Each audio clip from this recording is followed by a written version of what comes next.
आज मैं छत पर खड़ी थी तो मैंने कुछ बच्चों को खेलते देखा आपस में। और खेल ही खेल में वो बच्चे आपस में बातें कर रहे थे। एक बच्चे ने कहा कि मैं जब बड़ी होंगी, जैसे बच्चों का होता है ना, बचपन में हम भी कहा करते थे कि जब हम बड़े होंगे तो ये बनेंगे, हम बड़े होंगे तो वो बनेंगे। तो उस बच्चे ने कहा कि जब मैं बड़ा होऊंगा तो मैं एक डॉक्टर बनूंगा।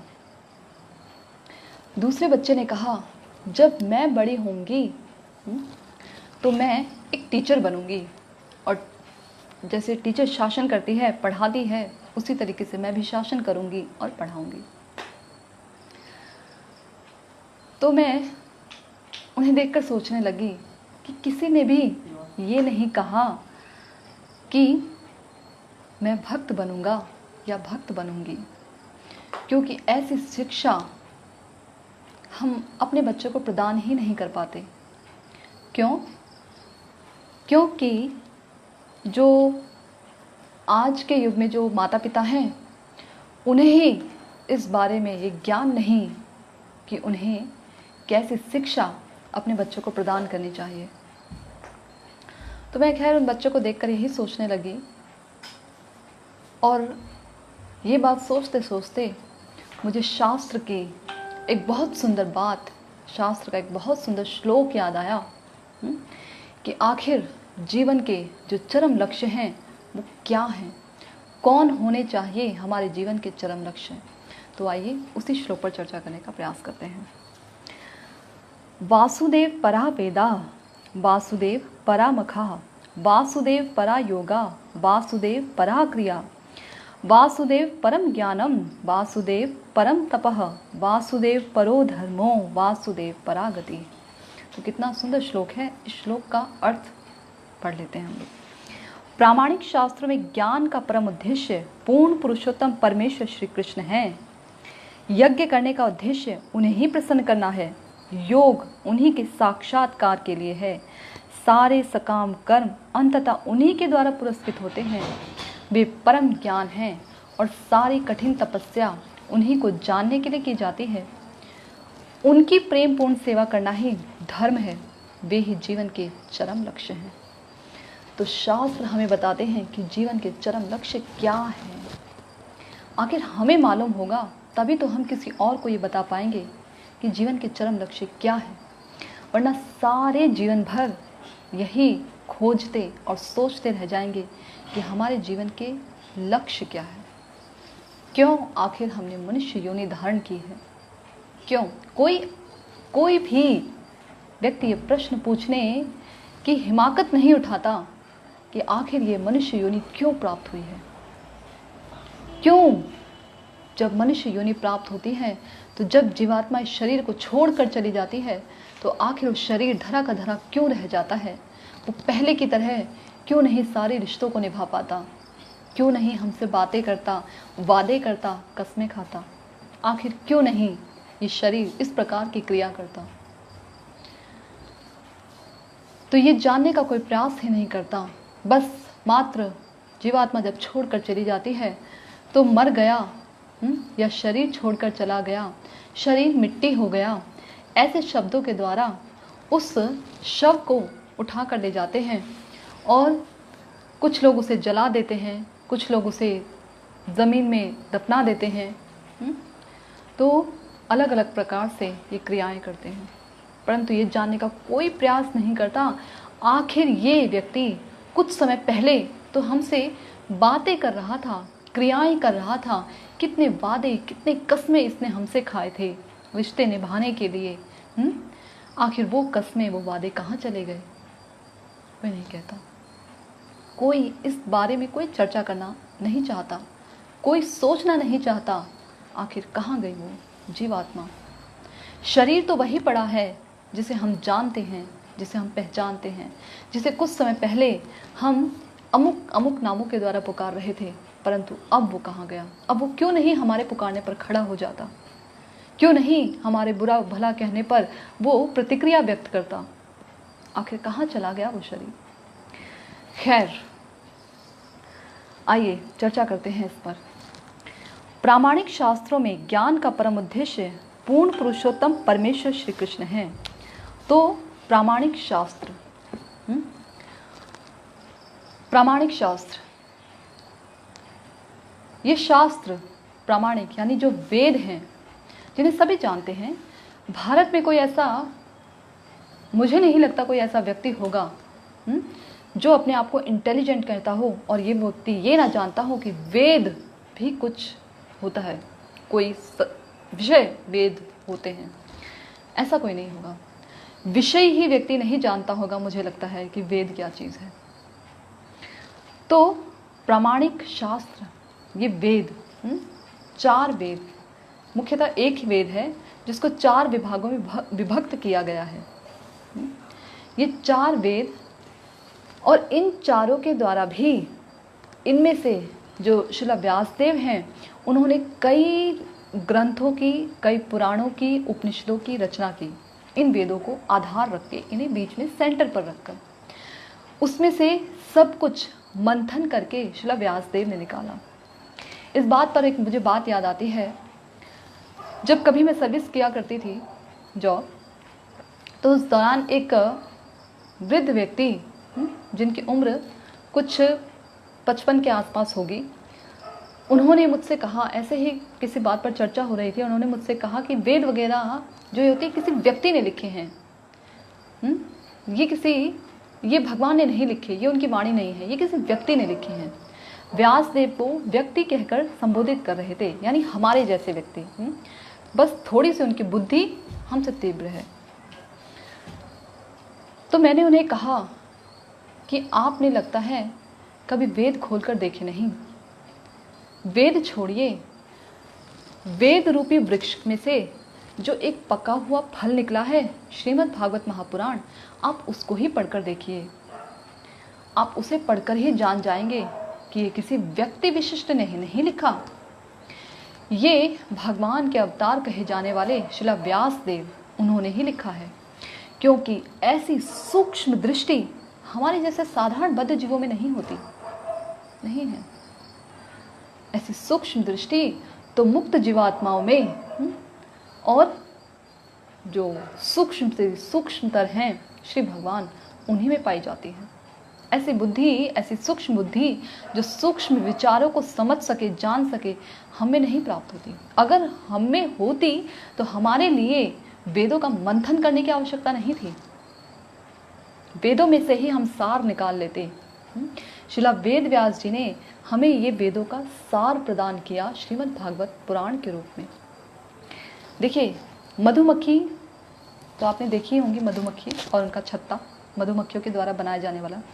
मधुमक्खियाँ प्रत्येक फूल में से मकरंद, जो फूल के बीच में जो मकरंद होता है, उसमें से मकरंद निकालती हैं और फूल का सार ग्रहण करती हैं।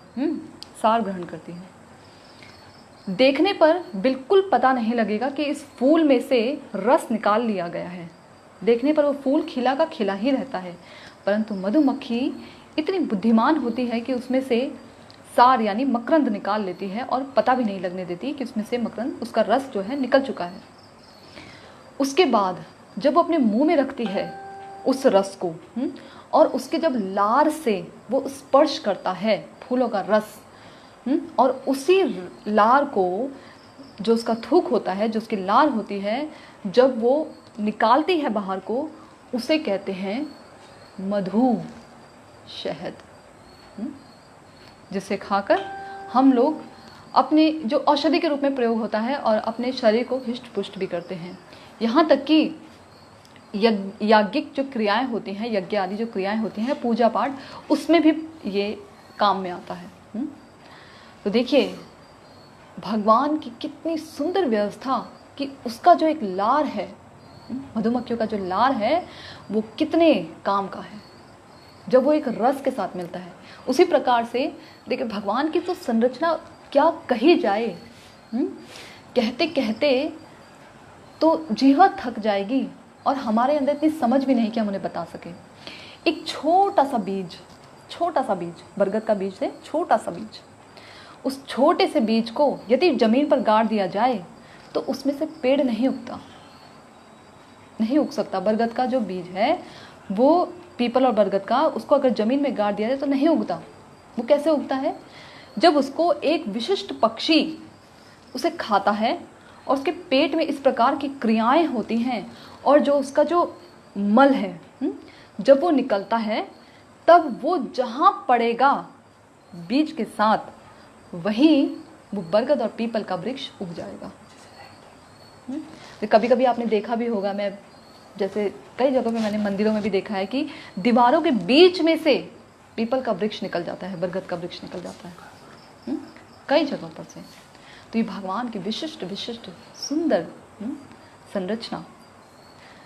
कुछ दिन पहले मैं अनेक फूल खिले हुए थे बाहर, और मैं उन फूलों को देख रही थी और मैं सोच रही थी कितने सुंदर रंग इन फूलों के अंदर भर दिए हैं। ऐसे रंगों को देखकर ही तो हम मनुष्य मात्र जो हैं इन रंगों को बनाने का प्रयास करते हैं, परंतु तो भी भगवान के द्वारा भरे गए रंगों से हमारे रंगों की कोई तुलना ही नहीं है। उनके भरे हुए फूलों के रंगों में, अगर हम प्लास्टिक का एक फूल बनाते हैं तो हमारे फूल में खुशबू नहीं होगी।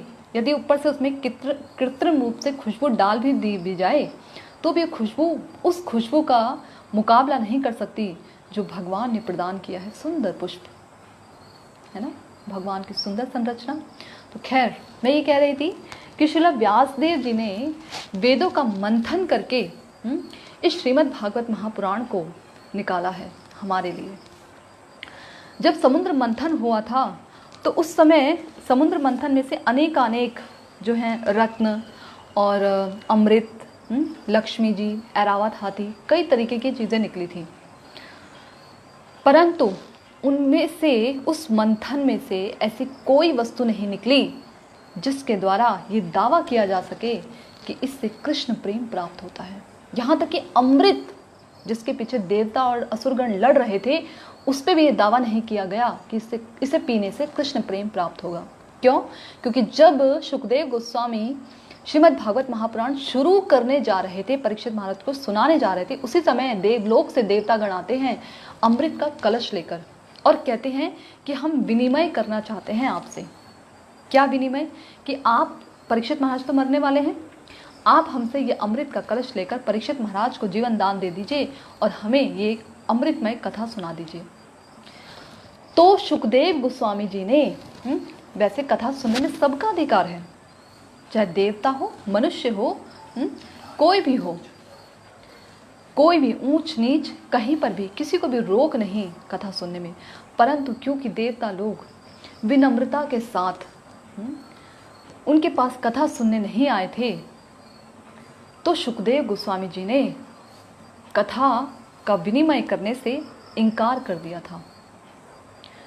अगर वो ये कहने आते कि हम भी आपके क्योंकि कितने लोग कथा सुनने बैठे थे, देखिए, किसी को मना नहीं किया गया, सबने कथा सुनी।